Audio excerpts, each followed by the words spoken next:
Hey, welcome to UK Wildcraft. So I get quite a lot of people asking me what some good books for foraging, so I thought I'd do a quick video and show you some of my favourite wild food books. First of all, we've got the River Cottage Handbook, the Hedgerow by John Wright. And I find this quite a good book for people that aren't so interested in like mushrooms. This one just focuses on your plants, on your like fruits and herbs and that sort of thing.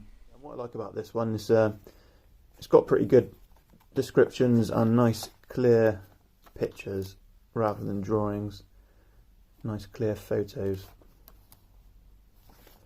which makes it much easier to ID. And it's also got this at the front. It's got this calendar, which I think is pretty good, so you can see what's available your time of year. So next up is the Foragers Calendar. This one's also by John Wright, but what I like about this one is that it's set month by month, so it's really easy to find what's growing the time of the year that you're going out foraging. I think that's a really good way of doing it. Yeah, and this one's got a nice variety of plants, and towards the autumn it's got a lot of fungi as well.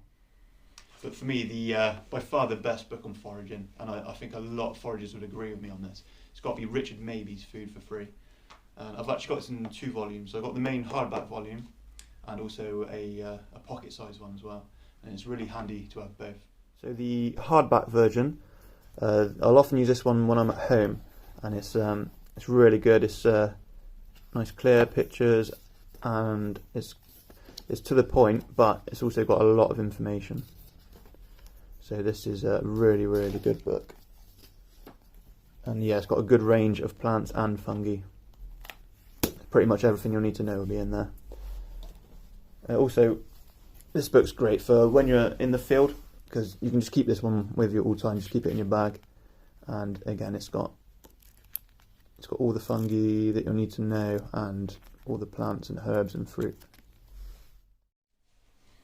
So if you're into mushrooms as well, it's good to have these couple of books. So I've got the Collins Gem book on mushrooms. This is good, handy to take everywhere. During autumn, I've always got this in my bag. And of course the Roger Phillips book. This one's much more advanced.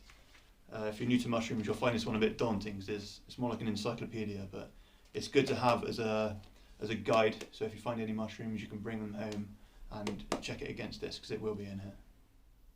So I'd say this is a good starting point for beginners, and just keep this one in your bag when you're going out foraging.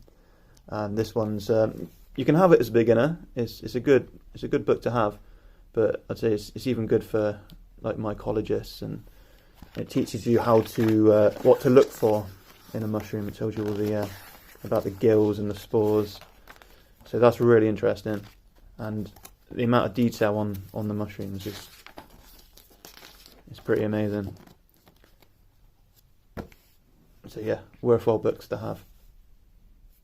Hey, thanks for watching. If you've got any other foraging books that I haven't mentioned that you think are good, let me know down in the comment section. And subscribe to UK Wildcraft for more videos on foraging, bushcraft and wild food cooking. See you next time.